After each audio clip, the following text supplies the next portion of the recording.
প্রিয় মুসলিম এবং অমুসলিম ভাই ও বোনেরা, আসসালামু আলাইকুম ওয়া রাহমাতুল্লাহি ওয়া বারাকাতুহু। আল্লাহ সুবহানাহু ওয়া তাআলার দয়া, শান্তি ও রহমত আপনাদের সবার উপরে বর্ষিত হোক। আমাদের অনুষ্ঠানে স্বাগতম। Ramzan a date with doctor Zakir. আমি আপনাদের হোস্ট ইউসুফ চেম্বার্স। আর আজকে আমাদের এই পর্বের আলোচনার টপিক রোজার সময় যেসব কাজ সুপারিশ আর অনুৎসাহিত করা হয়েছে। ডক্টর জাকির, আসসালামু আলাইকুম। ওয়ালাইকুম আসসালাম রহমতুল্লাহ বারাকাতুহু। কেমন আছেন আপনি? আলহামদুলিল্লাহ, আল্লাহ বারিক ফি। আলহামদুলিল্লাহ, মাশাআল্লাহ, আলহামদুলিল্লাহ। আজকের টপিক এটা বেশ গুরুত্বপূর্ণ বিষয়। সত্যি বলতে আমাদের অনুষ্ঠানে 32টা টপিক, ইনশাআল্লাহ এর সবগুলোই খুব গুরুত্বপূর্ণ হবে ইনশাআল্লাহ। তাহলে ডক্টর জাকির, আপনাকে প্রশ্ন করা শুরু করি। প্রথমেই আপনি কি আমাদের দর্শকদের বলবেন যে রোজা থাকা অবস্থায় কোন কাজগুলোর কথা সুপারিশ করা হয়েছে? আলহামদুলিল্লাহ, ওয়াসসালাতু ওয়াসসালাম আলা রাসূলিল্লাহ ওয়া আলা আলিহি ওয়া সাহবিহি আজমাইন, আম্মা বাদ। আউযু বিল্লাহি মিনাশ শাইতানির রাজীম। বিসমিল্লাহির রহমানির রহিম। রাব্বি ইশরাহ লি সাদরি ওয়া ইয়াসসির লি আমরি ওয়াহলুল উকদাতাম মিন লিসানি ইয়াফকাহু কাওলি। সাধারণত যে কাজগুলো অন্য সময়েও সুপারিশ করা হয়েছে, রমজান মাসেও সেগুলো সুপারিশ করা হয়েছে, তবে সেগুলো বাদে যে কাজে রোজা ভাঙে। কিছু কিছু কাজ সুপারিশ করেছেন আমাদের প্রিয় নবী, বিশেষ করে রমজান মাসে, আর কিছু কাজ রমজান মাসে বেশি করে করতে বলেছেন। এরকম অনেক কাজই আছে, আমি যতগুলো পারি এখানে বলছি। প্রথমটা হচ্ছে সাহরি করা। সাহরিকে আমরা অবহেলা করব না। দ্বিতীয়টা হচ্ছে যতটা দেরিতে সম্ভব সাহরি করা, ভোর হওয়ার ঠিক আগ মুহূর্তে। তৃতীয় হচ্ছে যত তাড়াতাড়ি সম্ভব ইফতার করে ফেলা, সূর্যাস্তের ঠিক পরপরই করে ফেলা। চতুর্থ হচ্ছে ইফতারের সময় পানি আর খেজুর খাওয়া। পঞ্চম হচ্ছে ইফতার করার পরে কিছু নির্দিষ্ট দোয়া পড়া। এরপর 6 নম্বর, যখন ইফতার করবেন অন্যদেরকেও আমন্ত্রণ জানাবেন, বিশেষ করে গরিব লোকদের। এগুলো নিয়ে আমরা আগামীকাল আলোচনা করব। নবী আরও কিছু কাজের কথা বলেছেন আমাদের। 1 নম্বর, আমরা রমজান মাসে যতটা সম্ভব ভালো কাজ করার চেষ্টা করব। 2 নম্বর, রমজান মাসে বেশি করে পরোপকার করব। 3 নম্বর, যদি কেউ আপনাকে উস্কানি দেয় আপনি রেগে যাবেন না, তখন বলবেন আমি রোজা আছি, রোজা আছি। 4 নম্বর, আমরা মেসওয়াক করব, অর্থাৎ দাঁতন। 5 নম্বর, যদি সম্ভব হয় আমরা রমজান মাসে উমরা করব। 6 নম্বর, যতদূর সম্ভব ধর্ম সম্পর্কে জ্ঞান অর্জন করব, অনুবাদ সহ পবিত্র কোরআন পড়ব, সহিহ হাদিস পড়ব, ইসলামিক বই পড়ব। 7 নম্বর হচ্ছে যতটা পারি ইসলামিক অনুষ্ঠানে অংশগ্রহণ করব, লেকচার, সেমিনার, যাতে ইসলাম সম্পর্কে জানতে পারি। নাম্বার 8, আমরা তখন দেখব ইসলামিক অনুষ্ঠান, হতে পারে কোনো ভিডিও, বিভিন্ন ইসলামিক ক্যাসেট, বিভিন্ন বিশেষজ্ঞের লেকচার শুনব, যাতে করে ইসলামিক জ্ঞান আমাদের বাড়ে। 9 নম্বর, এ সময় আমরা আনন্দে থাকার চেষ্টা করব, মন খারাপ করে থাকব না। 10 নম্বর, অন্যদের সাথে ভালো ব্যবহার করব। 11 নম্বর, আমরা পরিবারের সবার সাথে ভালো ব্যবহার করব। 12 নম্বর, আমরা এই সময় কাজ করব বেশ ভাবনা চিন্তা করে। তারপর 13 নম্বর, যে আমরা এই সময় চেষ্টা করব মানুষের বিভিন্ন অন্যায় আর অপরাধ ক্ষমা করে দিতে। এছাড়াও আমাদের নবী কিছু কাজের কথা বলেছেন, সেগুলো নিয়ে আমরা পরবর্তীতে আলোচনা করব। যেমন ধরেন নবী বলেছেন যে রমজান মাসে তোমরা চেষ্টা করবে 5 ওয়াক্ত নামাজই জামাতে গিয়ে পড়ার জন্য, যতদূর সম্ভব মসজিদে নামাজ পড়বে। 2 নম্বর, এ সময় আমরা বেশি করে সুন্নত আর নফল নামাজ পড়ব। 3 নম্বর, এ সময় আমরা বেশি করে আল্লাহ তাআলার কাছে দোয়া করব। 4 নম্বর, আমরা আল্লাহর কাছে ক্ষমা প্রার্থনা করব, কারণ এই রমজান মাস হচ্ছে ক্ষমার মাস। 5 নম্বর, বেশি করে পবিত্র কোরআন তেলাওয়াত করব। 6 নম্বর, আমরা তারাবির নামাজ পড়ব। 7 নম্বর, বিশেষ করে রমজানের শেষ 10 দিন কিয়ামুল লাইল আদায় করব। 8 নম্বর হচ্ছে আমরা ইতিকাফ করব, যদি সম্ভব হয় শেষ 10 দিন। আর 9 নম্বর, আমরা যাকাত দেব যদি না দিয়ে থাকি। 10 নম্বর, সেটা হচ্ছে আমরা নিজেদের উন্নয়নের চেষ্টা করব যতটা সম্ভব হয়। 11 নম্বর লাইলাতুল কদরকে খুঁজব। নাম্বার 12 মুসলিম ভাইদের ইসলা দেব। 13 নম্বর অমুসলিম ভাই বোনদের দাওয়া দেব। এই হলো সংক্ষেপে আমাদের কাজগুলো যেগুলো রমজান মাসে করার জন্য সুপারিশ করা হয়েছে। সুবহানাল্লাহ, আমাদেরকে অনেক কাজের কথা আলোচনা করতে হবে। আমি আশা করছি আর আল্লাহ তাআলার কাছে দোয়া করছি এই আলোচনায় দর্শকরাও যেন উপকৃত হতে পারেন, পাশাপাশি আমরাও ইনশাআল্লাহ। সবাই যেন উপকার পেতে পারি। প্রথম 6 কাজ নিয়ে আগামীকাল আলোচনা করব, যার টপিক সেহরি ও ইফতার, ইনশাআল্লাহ, যাতে করে পর্বটা উপভোগ্য হয়। তারপর আপনি একেবারে শেষ যে 13টা কাজের কথা বললেন সেগুলো নিয়েও আমরা আগামী পর্বগুলোতে আলোচনা করব। 9 রোজা থেকে শুরু করে 22 রোজার মধ্যে আপনি মাঝখানে যে 13টা কাজের কথা বললেন, আমরা এখন সেই কাজগুলো নিয়ে আলোচনা করব আমাদের এই পর্বে। তাহলে ডক্টর জাকির, আজকে আমরা প্রথমে যে কাজটা নিয়ে আলোচনা করব সেটা হচ্ছে পবিত্র রমজান মাসের প্রেক্ষাপটে পরোপকার বলতে আপনি ঠিক কি বোঝাবেন, আর এই মাসে মুসলিমদেরকে কোন ধরনের পরোপকার করতে পরামর্শ দেবেন? মানুষের উচিত সারা জীবনে পরোপকার করা, তবে রমজান মাসে আমরা পরোপকারের সর্বোচ্চ চূড়ায় উঠব। আর একজন মানুষ বিভিন্ন উপায়ে পরোপকারী হতে পারে। যেমন ধরেন, পরোপকারের কথা বললে মানুষ ভাবে যে মানুষকে টাকা দিয়ে সাহায্য করতে হবে, তবে এটা পরোপকার করার মতো একমাত্র কাজ না। এটা হলো পরোপকারের একটা অংশ, মানুষকে টাকা দিয়ে সাহায্য করা। পরোপকারের অন্য একটা উপায় হচ্ছে যদি জ্ঞান বিতরণ করেন, যদি কাউকে সঠিক পথে পরিচালিত করেন, তাহলে সেটাও এক ধরনের পরোপকার। জ্ঞান দিয়ে সাহায্য করতে পারেন। এছাড়াও আপনি পরোপকার করতে পারেন শারীরিক শক্তি দিয়ে সাহায্য করে, কোনো কাজ করে দিলেন অথবা কিছু তুলে দিলেন, এই কাজটাও পরোপকার। যে কাজটা ভালো সেটাই আসলে পরোপকার। যেমন ধরেন, আপনি একটা চাকরি করছেন আর সেখানে একটা ভালো অবস্থানে আছেন, হয়তো কাউকে সাহায্য করতে পারেন, তার চাহিদাগুলো পূরণ করতে পারেন, এই কাজটাও এক ধরনের পরোপকার। তাহলে এই সব কাজই পরোপকারের মধ্যে পড়ে। আর আমাদের নবী মোহাম্মদ সাল্লাল্লাহু আলাইহি সাল্লামের একটা হাদিস বলছে, এটার উল্লেখ আছে সহিহ বুখারীতে, খণ্ড নম্বর 1, এটা আছে বুক অব রেভেলেশনে, হাদিস নম্বর 5। এখানে বলা হয়েছে যে মোহাম্মদ সাল্লাল্লাহু আলাইহি সাল্লাম তিনি হলেন পৃথিবীর মধ্যে সবচেয়ে পরোপকারী। আর এই পবিত্র রমজান মাসে পরোপকারের সর্বোচ্চ চূড়ায় থাকবেন তিনি। ফেরেশতা জিবরাইল আলাইহিস সালাম রমজান মাসে নবীর কাছে আসতেন, তাকে কোরআন পড়ে শোনাতেন।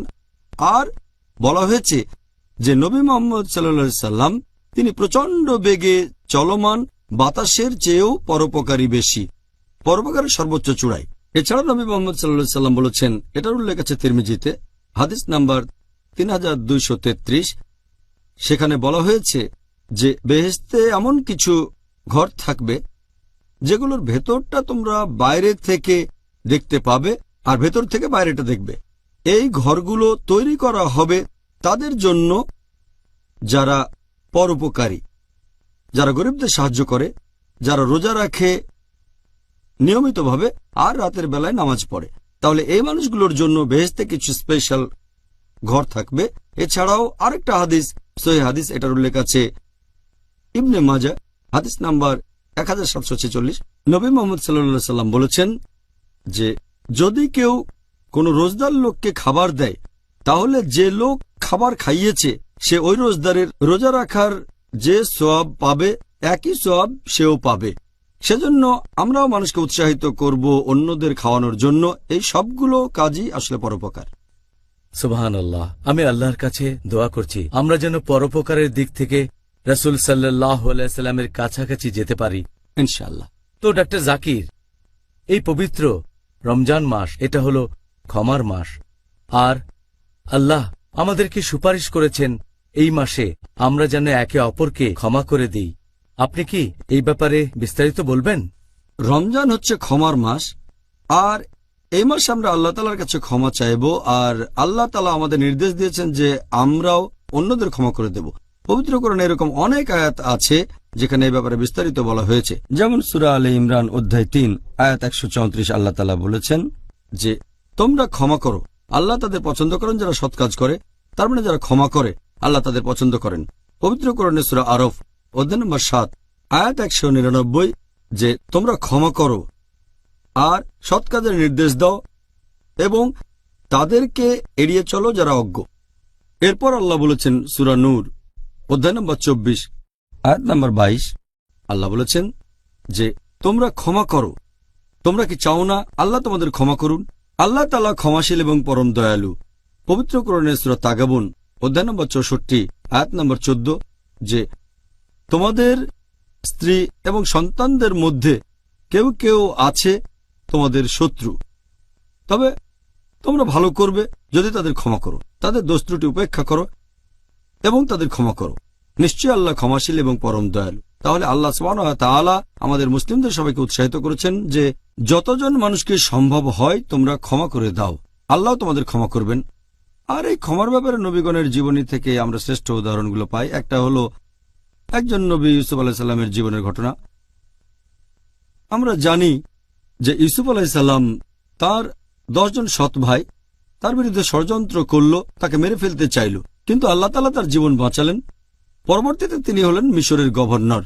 একসময় যখন সব ভাইয়ের জীবন তার হাতের মুঠোয়, কোরআনে আছে যে তিনি বললেন তাদের উদ্দেশ্যে, সূরা ইউসুফ অধ্যায় নম্বর 12 আয়াত নম্বর 92, তিনি বললেন যে আজ তোমাদের বিরুদ্ধে আমার কোনো অভিযোগ নেই, আর আল্লাহ তোমাদের ক্ষমা করুন, তিনি শ্রেষ্ঠ দয়ালু। তার মানে ইউসুফ আলাইহিস সালাম তার ভাইদের ক্ষমা করে দিলেন আর বললেন আল্লাহ দয়ালু। এছাড়া আমাদের শেষ নবী মুহাম্মদ সাল্লাল্লাহু আলাইহি সাল্লামের জীবনে আমরা ক্ষমার অনন্য দৃষ্টান্ত দেখি। যখন মক্কা বিজয় করলেন, সেখানকার মুশরিকরা, মক্কার মূর্তি পূজারীরা তার আত্মীয়দের মেরে ফেলেছে, তার চাচাকে মেরেছে, এছাড়াও অনেক সাহাবীকেও মেরেছে, কিন্তু যখন তিনি সম্পূর্ণ জিতে গেলেন তখন তাদেরকে ক্ষমা করে দিলেন। আল্লাহ পবিত্র কোরআনে বলেছেন সূরা আহজাব অধ্যায় নম্বর 33 আয়াত নম্বর 21, নিশ্চয়ই রাসূলুল্লাহর মধ্যে তোমরা দেখবে উত্তম আদর্শের দৃষ্টান্ত। এরপর পবিত্র কোরআনে সূরা ফুসিলাত অধ্যায় নম্বর 41 আয়াত নম্বর 34 আল্লাহ বলেছেন যে মন্দকে প্রতিহত করে উৎকৃষ্ট দিয়ে।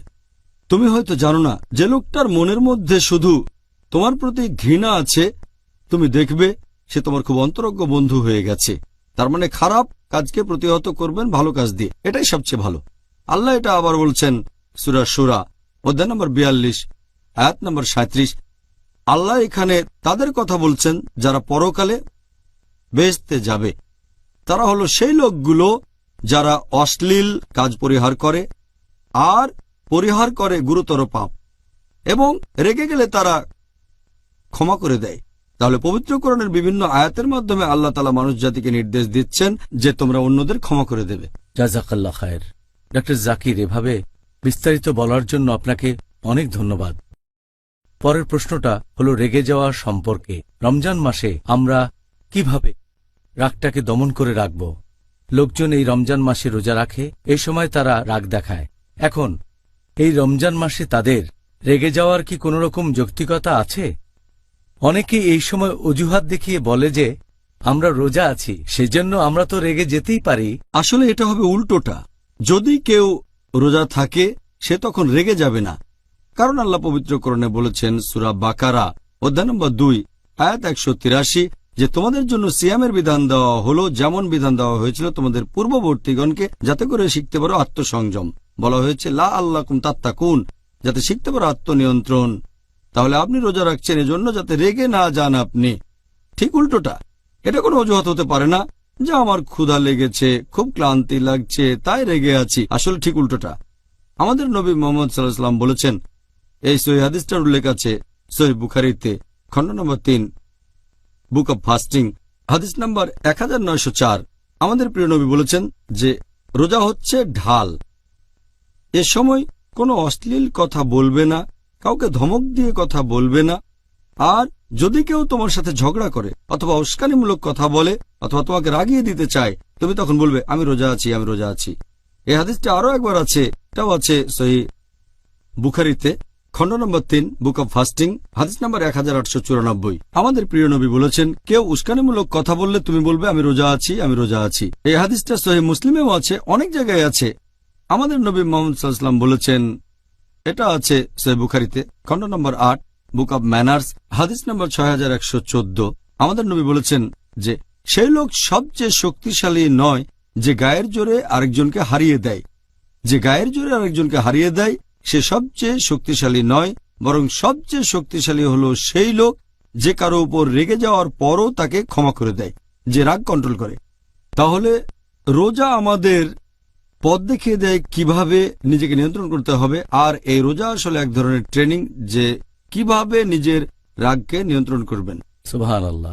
আমরা যদি রোজা রেখে আমাদের রাগটাকে কন্ট্রোল করতে পারি তাহলে অন্য সময় সেটা পারবো ইনশাআল্লাহ। ডক্টর জাকির, এবারে আপনাকে যে প্রশ্নটা করতে চাই উমরা করা প্রসঙ্গে, এই পবিত্র রমজান মাসে আপনি কি এই রমজান মাসের উমরা সম্পর্কে কোন রকম উপদেশ দেবেন? রমজান মাসে মক্কায় গিয়ে উমরা করার কথা যদি বলতে হয়, নবী এটার কথা বলেছেন। তিনি সাহাবেগণকে উৎসাহ দিয়ে বলেছেন যে তোমরা পবিত্র রমজান মাসে উমরা করবে। আমাদের নবী মুহাম্মদ সাল্লাল্লাহু আলাইহি ওয়াসাল্লাম বলেছেন, এটার উল্লেখ আছে সহিহ বুখারী খণ্ড নম্বর 3 বুক অব উমরা হাদিস নাম্বার 1782। নবী বলেছেন, যদি কেউ রমজান মাসে উমরা করে সেটা হবে হজ পালনের সমান। তার মানে আপনি যদি রমজান মাসে উমরা করে থাকেন রমজানের যে কোনো দিনে শুরু থেকে শেষ পর্যন্ত, তাহলে সেটা হবে হজ পালনের সমান। তাহলে এই রহমতের মাসে উমরা করা তো খুব ভালো একটা কাজ। ডক্টর জাকির, অনেক মানুষেরই ভুল ধারণা আছে যে রমজান মাসে রোজা অবস্থায় মেসওয়াক করাকে অনুৎসাহিত করা হয়েছে। এ ব্যাপারে আপনি কি একটু বিস্তারিত বলবেন? অনেক মুসলিম আছেন যারা ভাবেন যে রোজা থেকে মেসওয়াক করা এটা মাকরু। এটার ভিত্তি হচ্ছে একটা হাদিস, এটার কথা আগেও বলেছি।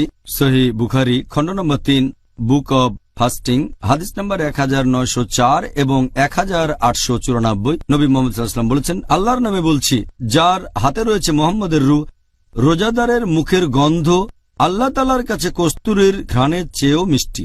এটা শুনে অনেকে মনে করে যদি মেসওয়াক ব্যবহার করেন তাহলে রোজদারের মুখে সাধারণত যে দুর্গন্ধ থাকে সেটা আর থাকবে না, সেজন্য আল্লাহ তাকে পছন্দ করবেন না। এটার উপর ভিত্তি করে তারা মনে করে যে এটা মাকরু।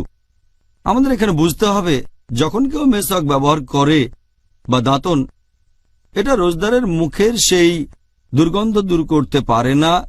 তাহলে যখন মেসওয়াক ব্যবহার করছেন এটা দাঁতের গামকে ম্যাসাজ করে, আর দাঁতের ফাঁকে খাবারের কণা আটকে থাকলে সেটা বের করে ফেলে। অনেকটা টুথব্রাশের মতোই রোজদারের মুখে দুর্গন্ধটা আসে পাকস্থলী থেকে, কারণ পেটে কোনো খাবার যায় না, সেখান থেকে দুর্গন্ধটা আসে। মেসওয়াক এটা বন্ধ করতে পারে না। এছাড়া আমাদের নবী মুহাম্মদ সাল্লাল্লাহু আলাইহি ওয়াসাল্লাম বলেছেন, এটা আছে সহিহ বুখারী খণ্ড নম্বর 2 হাদিস নম্বর 887। আমাদের নবী বলেছেন যে যদি আমার উম্মার জন্য এটা কঠিন না হয়ে যেত তাহলে আমি প্রত্যেক নামাজের আগে মেসওয়াক করা বাধ্যতামূলক করে দিতাম, যেমন ওযু আবশ্যিক। নবী বলেছেন এটা যদি কঠিন না হতো আমার উম্মার জন্য তাহলে আমি প্রত্যেক নামাজের আগে মেসওয়াক করাটা বাধ্যতামূলক করতাম। তাহলে এই কাজটা নবী আমাদের করতে বলেছেন। রোজার সময় মেসওয়াক বাদ দিলে সে কথা বলতেন, যেমন তিনি বলেছেন ওজুর সময় নাকে পানি নেয়ার ব্যাপারে। হাদিসটা আছে আবু দাউদে খণ্ড নাম্বার 2 হাদিস নাম্বার 2360। আমাদের প্রিয় নবী বলেছেন যে ওজু করার সময় তোমরা প্রচুর পানি দিয়ে নাক পরিষ্কার করবে, শুধু রোজার সময় বাদে। তার মানে অনেক পানি দিয়ে নাক পরিষ্কার করাটা ভালো, তবে রোজার সময়টা বেশি পানি নেবেন না, কারণ সেক্ষেত্রে পানি গলায় চলে যেতে পারে, পেটেও যাবে। মেসওয়াকের ব্যাপারে এমন কোন সমস্যা থাকলে নবী সেটা বলতেন যে তোমরা মেসওয়াক ব্যবহার করতে পারো, তবে রোজার সময়টা বাদে। তাহলে মেসওয়াক ব্যবহার করাটা হচ্ছে সুন্নত, এটা সুপারিশ করা হয়েছে, এটা মুস্তাহাব। আমরা এটা করব আর এর জন্য ইনশাআল্লাহ পুরস্কার পাবো। ডক্টর জাকির, এই আশীর্বাদের রমজান মাসে আমরা কিভাবে জ্ঞান আহরণ করতে পারি? জ্ঞান আহরণ খুব ভালো কাজ। বিশেষ করে এই রমজান মাসে মানুষ বিভিন্ন উপায়ে জ্ঞান আহরণ করতে পারে। কোরআন পড়তে পারেন, রমজানের সময় কোরআন শরীফ পড়া মুস্তাহাব, আর পাশাপাশি কোরআনের অনুবাদও পড়বেন। এরপর আরো পড়বেন আমাদের নবীর হাদিস, আর যতখানি সম্ভব সেই বইগুলো পড়বেন যেগুলো সহিহ।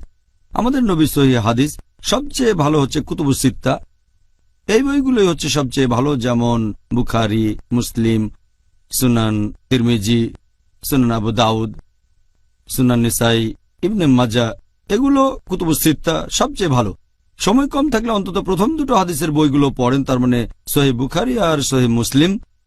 যদি সময় কম থাকে তাহলে সহিহ মুসলিমের ছোট সংস্করণ পড়েন, অথবা সহিহ বুখারীর ছোট সংস্করণ, অথবা পড়তে পারেন মুত্তাফিক আলাইহি, যে হাদিসগুলো বুখারী আর মুসলিমের মধ্যে কমন। এছাড়া আমাদের নবীর জীবন কাহিনী পড়তে পারেন।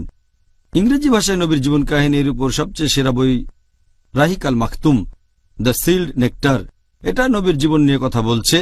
এরপর নবীর জীবন নিয়ে আরেকটা বই মুহাম্মদ সাল্লাল্লাহু আলাইহি ওয়াসাল্লামের জীবনী লিখেছেন তাহিয়া আল ইসমাইল, এটাও ভালো বই।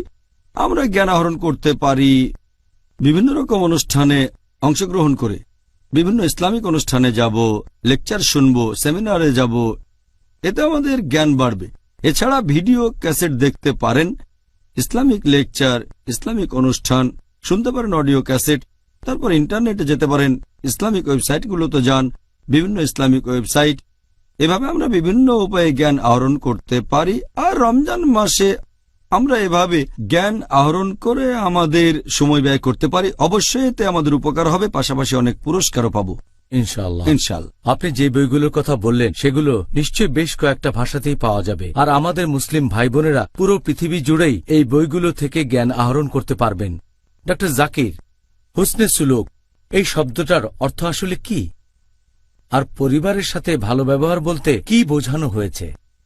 এই পবিত্র রমজান মাসে মানুষ সাধারণত অজুহাত দেয় যে সে রোজা আছে, সে ক্লান্ত হয়ে যায়, এ সময় তাদের ক্ষুধা লাগে, তাই গোমড়া মুখে বসে থাকে। তবে নবী বলেছেন এ সময় হাসি খুশি থাকতে, মন খারাপ করবেন না। এ সময় রোজা থাকার সময় হাসি খুশি থাকবেন, বিশেষ করে পরিবারের সদস্যদের সাথে ভালো ব্যবহার করবেন, পরিবারকে আরো বেশি করে সময় দেবেন, যাতে করে আপনার সাথে তারাও রোজার পুরস্কারটা পায়। অন্য মানুষের সাথে হুসনে সুলুক বা ভালো ব্যবহারের কথা যদি বলতে হয়, এটা হলো পবিত্র রমজান মাস। এই মাসে মানুষের সাথে বেশি ভালো ব্যবহার করবেন, প্রতিবেশীর সাথে, বন্ধুদের সাথে, আত্মীয় স্বজনের সাথে ভালো কাজ করবেন, সবাইকে সাহায্য করবেন, সবাই মিলেমিশে আনন্দে থাকবেন। আর এটা ছাড়াও আমরা আরো করব তাফাক্কুর, রমজান মাসের প্ল্যান করে রাখব যাতে সর্বোচ্চ পুরস্কারটা পেতে পারি।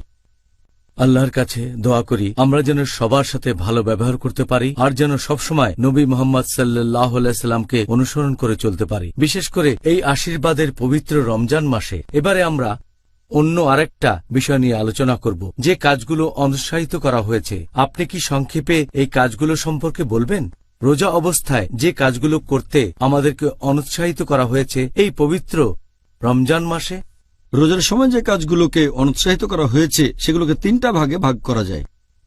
প্রথমটা হচ্ছে সেই কাজগুলো যেগুলো রোজার বিভিন্ন সুন্নতের বিরুদ্ধে যায়। দ্বিতীয়টা রোজায় যে কাজগুলোকে অনুৎসাহিত করা হয়েছে আর যেগুলো বছরের অন্য সময়ে নিষিদ্ধ। তৃতীয়টা হচ্ছে রোজার সময় অন্যান্য যে কাজগুলোকে অনুৎসাহিত করা হয়।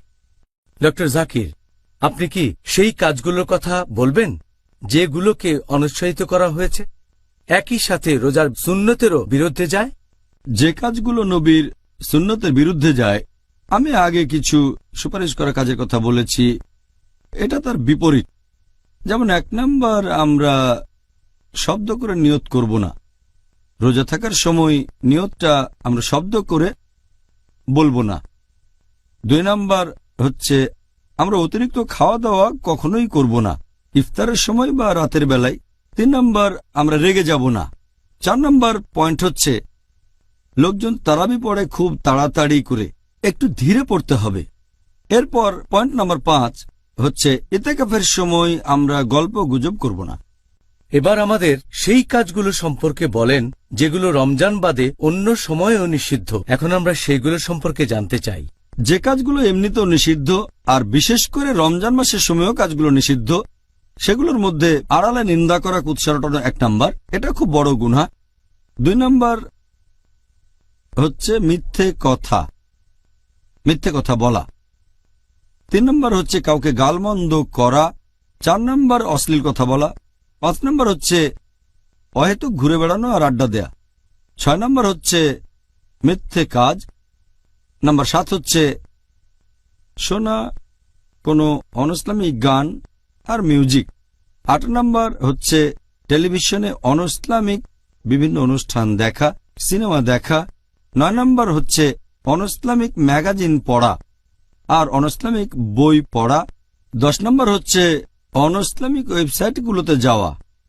11 নাম্বার হচ্ছে খাবার নষ্ট করা।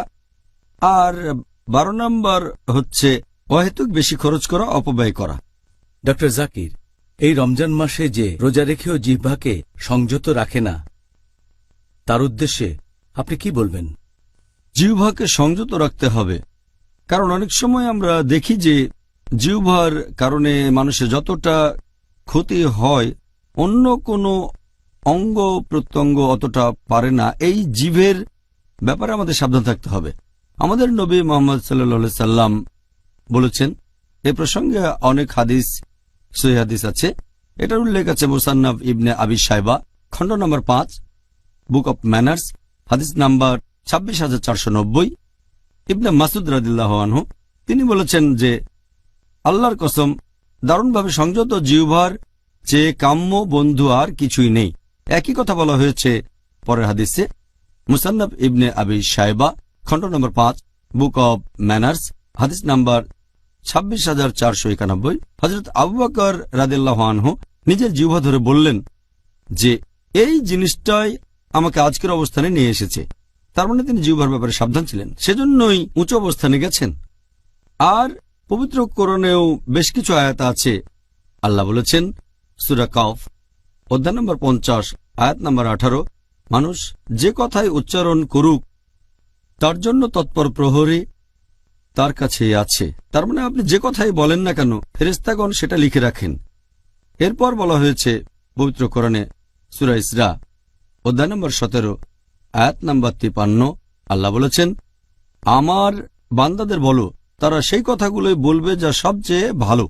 আর শয়তান অনেক সময় আমার বান্দাদের মধ্যে বিভেদ সৃষ্টি করে, উস্কানি দেয়। শয়তান হচ্ছে তোমাদের জন্য প্রকাশ্য শত্রু। আল্লাহ আমাদের কোরআনের মাধ্যমে নির্দেশ দিয়েছেন, জিহ্বা ব্যবহার করার সময় তোমরা সাবধান থাকবে। আমাদের প্রিয় নবী মুহাম্মদ সাল্লাল্লাহু আলাইহি সাল্লাম বলেছেন, এই হাদিসটা উল্লেখ করা হয়েছে সহিহ বুখারীতে, খণ্ড নাম্বার 8, হাদিস নাম্বার 6484। আমাদের নবী মুহাম্মদ সাল্লাল্লাহু আলাইহি সাল্লাম বলেছেন যে একজন মুসলিম আরেকজন মুসলিমকে তার হাত অথবা জিহ্বা দিয়ে আঘাত করবে না। মুসলিম হলো সেই লোক যে অন্য মুসলিমকে আঘাত করবে না হাত বা জিহ্বা দিয়ে। আমাদের নবী মুহাম্মদ সাল্লাল্লাহু আলাইহি সাল্লাম আরো বলেছেন, এটা উল্লেখ করা হয়েছে সহিহ বুখারীতে, খণ্ড নম্বর 8, হাদিস নাম্বার 6474। আমাদের প্রিয় নবী বলেছেন, যদি কেউ এই নিশ্চয়তা দিতে পারে যে সে তার মুখের কথাকে সংযত রাখবে, অর্থাৎ জিহ্বার কথা, এছাড়াও নিজের গোপন অঙ্গকে সংযত করে রাখবে, তাকে বেহেশতের নিশ্চয়তা দেওয়া হবে। যে ব্যক্তি নিশ্চিত করতে পারবে যে নিজের জিহ্বার গোপন অঙ্গকে সংযত রাখবে, তাকে বেহেশতের নিশ্চয়তা দেওয়া হবে। এরপর আমাদের নবী আরো বলেছেন, এটা হচ্ছে সহিহ বুখারীতে, খণ্ড নম্বর 8, হাদিস নাম্বার 6475। নবী বলেছেন যে লোক আল্লাহ এবং শেষ বিচারের দিনে বিশ্বাস করে সে হয় ভালো কথা বলবে অথবা চুপ করে থাকবে। তার মানে যখন মুখ খুলবেন ভালো কথা বলবেন অথবা চুপ থাকবেন। আর নবী আরো বলেছেন, এটা আছে সহিহ বুখারীর কয়েকটা হাদিসে, খণ্ড নম্বর 3, বুক অব ফাস্টিং, হাদিস নম্বর 1894 এবং 1904, যে রোজা হচ্ছে ঢাল। রোজা আমাদের পাপ থেকে রক্ষা করে আর আমাদের আত্মনিয়ন্ত্রণ শেখায়, আর সেজন্য আমরা জিহ্বাকে সংযত রাখবো, এটাই সবচেয়ে ভালো।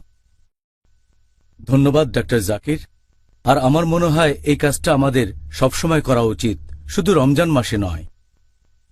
এবারের প্রশ্নটাও গুরুত্বপূর্ণ, রোজা রেখে মিথ্যা বলা, মিথ্যা কাজ করা। আমি জানতে চাচ্ছি যে এই রমজান মাসে কেউ যদি রোজা রেখে এভাবে মিথ্যা কথা বলে তার ক্ষেত্রে কি হবে?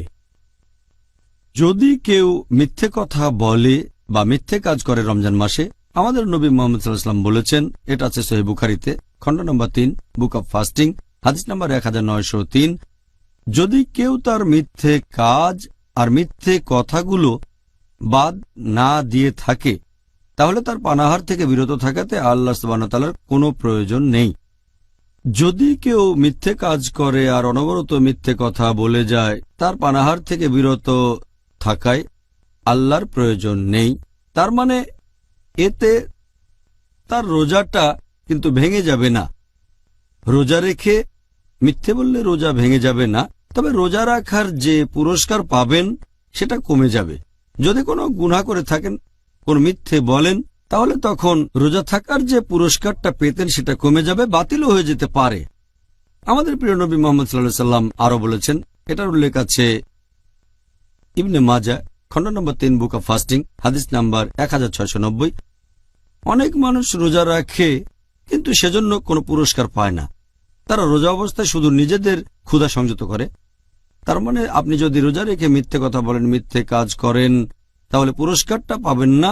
এখানে শুধু ক্ষুধাকে সংযত করছেন, খাবার খাননি, ডায়েটিং করেছেন। আসল যে উদ্দেশ্য নিজেকে নিয়ন্ত্রণ করা সেটা করেননি। আল্লাহ আমাদের শক্তি দিন আর সাহায্য করুন, যাতে করে আমরা ভালো কাজ করতে পারি, ইহকাল আর পরকাল দুই জায়গাতে উপকৃত হতে পারি। পরের প্রশ্ন, এই পবিত্র রমজান মাসে পেছন থেকে নিন্দা করা আর কুৎসা রটানোর অপকারিতাগুলো কি কি হতে পারে? একটা বড় মাপের গুনাহ ইসলাম অনুযায়ী কুৎসা রটানো, পেছন থেকে নিন্দা করা। আল্লাহ পবিত্রকরণে বলেছেন সূরা হুমাজা অধ্যায় নম্বর 104 আয়াত নম্বর 1, ওয়াইলুল লিকুল্লি হুমাযাতিল লুমাযা। দুর্ভাগ্য তার যে পশ্চাতের সম্মুখে লোকের নিন্দা করে। সে দুর্ভাগা যে সামনে আর পেছনে মানুষের নিন্দা করে। আর আল্লাহ পবিত্রকরণে বলেছেন সূরা হুজুরাত অধ্যায় নম্বর 49 আয়াত নম্বর 12, অনুমান থেকে দূরে থাকো, কারণ অনুমান কোনো কোনো ক্ষেত্রে পাপ। আর তোমরা একে অন্যকে পেছন থেকে নিন্দা করো না। তোমরা কি তোমাদের মৃত ভাইয়ের মাংস খেতে চাইবে? এরপর আল্লাহও বলেছেন যে তোমরা এটাকে ঘৃণ্য মনে করো। এখানে আল্লাহ তুলনা করেছেন যে পেছন থেকে নিন্দা করে সে তার মৃত ভাইয়ের মাংস খায়। এখন ভাইয়ের মাংস খাওয়াই তো হারাম। এখানে আরো বলা হয়েছে মৃত ভাইয়ের মাংস। মৃত কারো মাংস খাওয়া হারাম, তাহলে পেছন থেকে নিন্দা করা 2 গুণ পাপ। শুধু ভাইয়ের মাংস খাওয়াই না, এটা মৃত ভাইয়ের মাংস খাওয়া, তাহলে এটা খুব বড় গুনাহ। আর আমাদের নবী মুহাম্মদ সাল্লাল্লাহু আলাইহি ওয়াসাল্লাম বলেছেন, এটার উল্লেখ আছে সহিহ মুসলিমে খণ্ড নম্বর 4 হাদিস নাম্বার 6265। এখানে নবী মুহাম্মদ সাল্লাল্লাহু আলাইহি ওয়াসাল্লাম বলেছেন সাহাবীগণকে, তোমরা কি জানো পেছন থেকে নিন্দা কি? তারা বললেন, আল্লাহর রাসূলই সবচেয়ে ভালো জানেন। তখন নবী মুহাম্মদ সাল্লাল্লাহু আলাইহি ওয়াসাল্লাম বললেন, যদি কোন লোক অন্যজনের সম্পর্কে নিন্দা করে তার পেছন থেকে, যেটা সেই লোক হয়তো পছন্দ করবে না, এটাই পেছন থেকে নিন্দা করা। কারো পেছন থেকে তার সম্পর্কে বলছি যা সে পছন্দ করবে না, এটাই পেছন থেকে নিন্দা করা। সেখানে একজন সাহাবা প্রশ্ন করলেন যে, হে রাসূল, যদি পেছন থেকে বলা কথাটা সত্যি হয়, যার নিন্দা করা হচ্ছে তার যদি সেই দোষটা থাকে? নবী তখন বললেন, যদি তোমার কথা সত্যি হয় যে নিন্দা সত্যি, তাহলে এটা পেছন থেকে নিন্দা করা, তা না হলে হবে মিথ্যে অপবাদ। তাহলে পেছন থেকে নিন্দা খুব বড় গুনাহ। আরেকটা সহিহ হাদিস, এটা আছে সুনান আবু দাউদ খণ্ড নম্বর 3 বুক অব ম্যানার্স হাদিস নাম্বার 4857। হযরত আয়েশা রাদিয়াল্লাহু আনহা, আমাদের নবীর স্ত্রী, নবীর কাছে সাফিয়ার কথা বলছেন। বলতে গিয়ে তিনি বললেন যে সে আকারে ছোটখাটো। নবীর সাথে সাথে বললেন, তুমি যে কথাগুলো বললে এই শব্দগুলো সাগরের পানিতে মিশলে সাগরের পানি নষ্ট হয়ে যেত। এরপর আরো আছে সুনান আবু দাউদে খণ্ড নম্বর 3 বুক অব ম্যানার্স হাদিস নাম্বার 4860। এখানে আনাস রাদিয়াল্লাহু আনহু বর্ণনা দিয়েছেন যে নবী মুহাম্মদ সাল্লাল্লাহু আলাইহি ওয়াসাল্লাম বলেছেন, যখন তিনি মিরাজে গেলেন তখন দেখলেন যে কিছু লোকের নখ তামা দিয়ে বানানো, তারা তাদের কপাল আর বুক চাপড়াচ্ছে। নবী জিজ্ঞেস করলেন যে এই লোকগুলো কারা? উত্তর পেলেন, এরা পেছন থেকে অন্যের নিন্দা করত। তার মানে পেছন থেকে নিন্দা করা খুব বড় গুনাহ। আর এই গুনাহ থেকে সবাইকে আমাদের সংযত থাকতে হবে। আমাদের অনেকে এটা না জেনে করে থাকে, তারা বুঝতে পারে না যে এটা খুব বড় গুনাহ, এটা থেকে বিরত থাকতে হবে। আর নবী আরো বলেছেন, এটার উল্লেখ আছে সহিহ বুখারীতে খণ্ড নম্বর 8 বুক অব ম্যানার্স হাদিস নাম্বার 6056, যে নিন্দা করে সে বেহেশতে যেতে পারবে না। এই হাদিসগুলো থেকে জানলাম আমরা সাবধান থাকবো, জিহ্বাকে সংযত রাখবো, বিশেষ করে পেছন থেকে নিন্দা আর কুৎসা রটানো থেকে। জাযাকাল্লাহ, আল্লাহ আমাদের সাহায্য করুন যাতে করে আমরা ভালো কাজ করতে পারি। রোজার সময় যে কাজগুলো করতে অনুৎসাহিত করা হয়েছে সেগুলো এখনো আলোচনা করিনি। আপনি কি এখানে অন্যান্য কাজগুলির কথা বলবেন যেগুলোকে রমজান মাসে অনুৎসাহিত করা হয়েছে? রমজান মাসে অন্যান্য যে কাজগুলোকে অনুৎসাহিত করা হয়েছে সেগুলো হচ্ছে, অনেক মানুষ সারাদিন ধরে ঘুমায় কারণ সারা রাত জেগেছিল, শুধু নামাজ পড়ার সময়টায় ওঠে আবার ঘুমায়। রাতকে দিন আর দিনকে রাত বানিয়ে ফেলে। রোজা রাখার উদ্দেশ্য তো সেটা না। 2 নাম্বার, অনেক মানুষ অলস বসে থাকে, দিনের বেলায় কাজ করতে চায় না। 3 নাম্বার, রোজা রেখে অনেক লোকজন দিনের বেলায় সময় কাটাতে চায় খেলাধুলা করে, বিনোদনের মধ্যে। এই সময়টাতে এমন সব কাজ করবেন যেগুলো আমাদের নবীর সুন্নত। 4 নাম্বার, অনেকেই ইফতার পার্টি দেয় মানুষকে দেখানোর জন্য, আল্লাহ সুবহানাহু ওয়া তাআলার সন্তুষ্টির জন্য না। 5 নাম্বার, অনেকের বাসায় মহিলাদের বিভিন্ন রকম খাবার দাবার রান্না করতে বলে থাকে তারা, সাহরি আর ইফতারের জন্য। এতে করে রমজানের সময়টায় বাসার মহিলারা তাদের বেশিরভাগ সময় কাটায় রান্নাঘরে বসে। সময় কাটানো উচিত ছিল আল্লাহ সুবহানাহু ওয়া তাআলার ইবাদত করে। নাম্বার 6, যে ভুলটা মানুষ করে থাকে সেটা হচ্ছে এ সময় তারা বাড়িঘর মেরামত করার কাজেই ব্যস্ত থাকে। রমজান মাসে তো আপনি ব্যস্ত থাকবেন আল্লাহ সুবহানাহু ওয়া তাআলার ইবাদত করে। 7 নাম্বার যে কাজ সেটা হচ্ছে অনেক লোক সারা রাত জেগে থাকে আর আল্লাহ সুবহানাহু ওয়া তাআলার ইবাদত না করে তারা বিভিন্ন আনপ্রোডাক্টিভ কাজে ব্যস্ত থাকে। 8 নাম্বার হচ্ছে যে অনেক মানুষজন তারাবির নামাজ পড়ার পর গল্প গুজবে মেতে ওঠে, এটাও ঠিক না।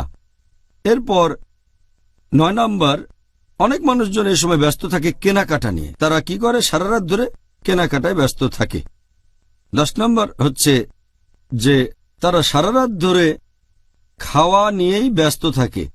11 নাম্বার, অনেকেই রাতের বেলায় গল্প গুজব করে বেড়ায়, বাইরে ঘুরে বেড়ায়, আল্লাহ সুবহানাহু ওয়া তাআলার ইবাদত করে না। এরপর 12 নাম্বারটা হচ্ছে অনেকেই রমজান মাসের শেষ 10 দিনে অন্য সব কাজ বাদ দিয়ে ঈদের প্রস্তুতি নিতে থাকে, আল্লাহ সুবহানাহু ওয়া তাআলার ইবাদত করে না। এই কাজগুলোকে অনুৎসাহিত করা হয়েছে। আল্লাহ যেন আমাদের সামর্থ্য দেন যাতে করে আমরা এই পবিত্র রমজান মাসের সময়টাকে ভালোভাবে কাজে লাগাতে পারি।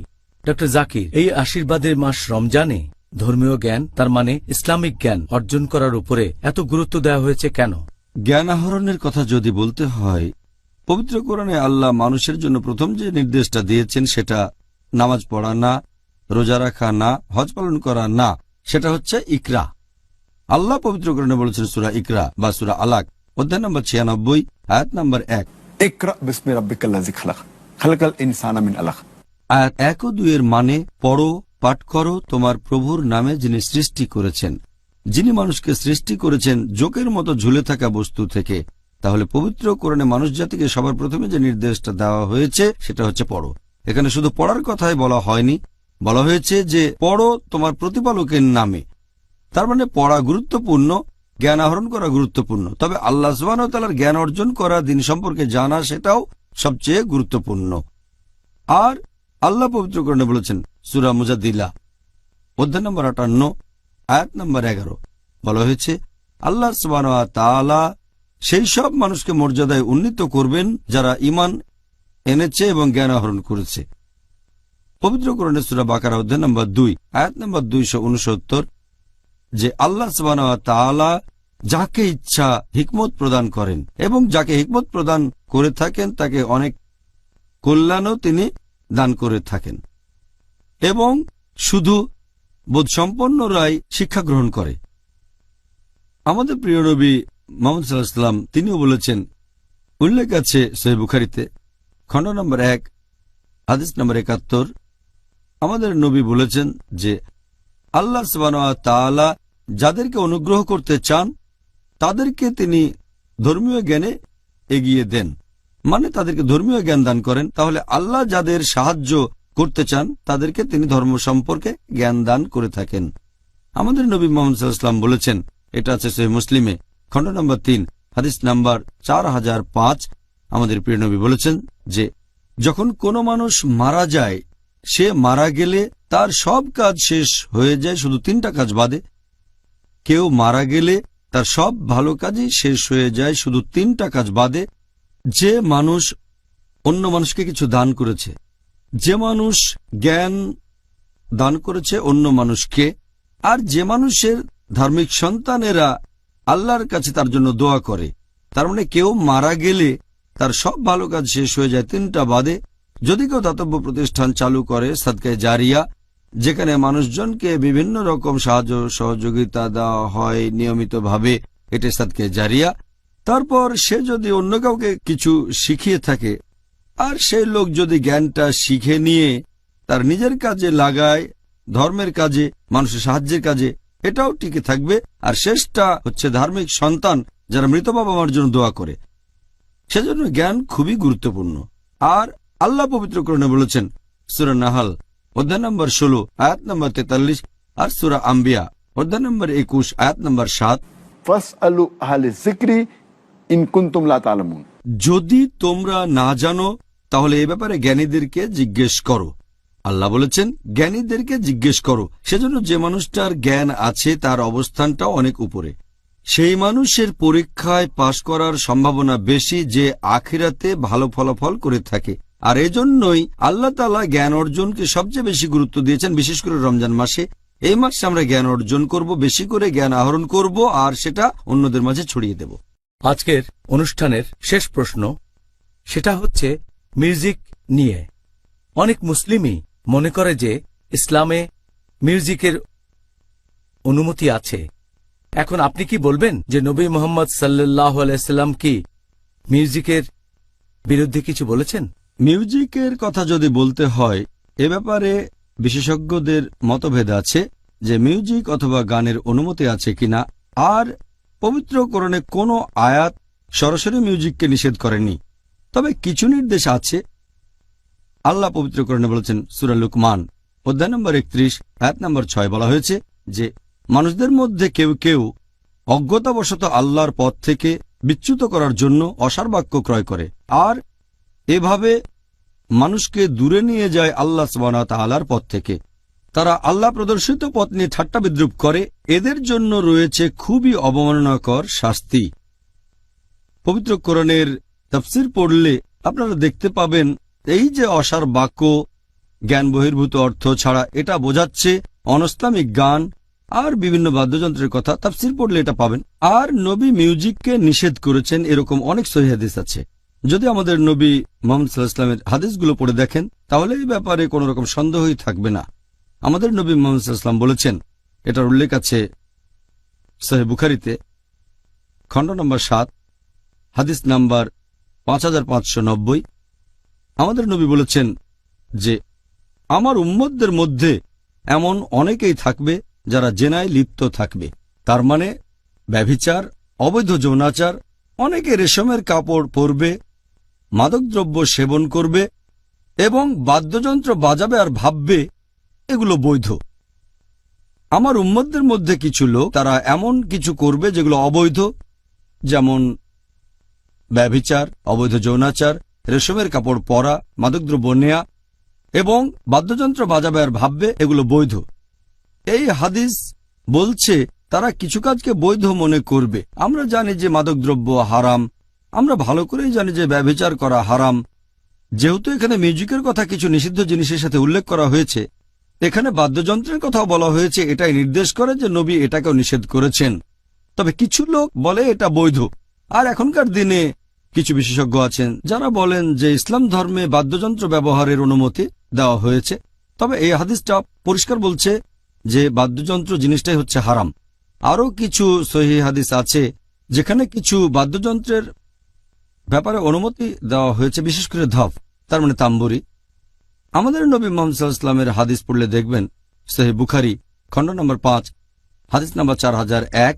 এখানে বলা হয়েছে যে মুহাম্মদ সাল্লাল্লাহু আলাইহি ওয়াসাল্লাম একদিন বিয়ে করার পরে বাইরে এসে কথা বলছিলেন সাহাবীগণের সাথে। তখন ছোট ছোট দুটো মেয়ে বাজাচ্ছিল এই ধপ, তার মানে তাম্বুরি, আর তারা গানে গানে সাহাবীগণের প্রশংসা করছে কিভাবে অমুকের বাবা জিহাদ করেছেন। এরপর তারা নবীর প্রশংসা করতে লাগলো। নবী বললেন, আমার প্রশংসা করো না, আগে জায়গায় ছিলে তাই গাও। তার মানে নবী সাল্লাল্লাহু আলাইহি সাল্লাম তাদের এই তাম্বুরি বা ধপ বাজাতে নিষেধ করেননি। এছাড়াও আরেকটা হাদিস আছে সহিহ বুখারীতে খণ্ড নম্বর 2 হাদিস নাম্বার 987 যে আমাদের নবী একদিন শুয়েছিলেন।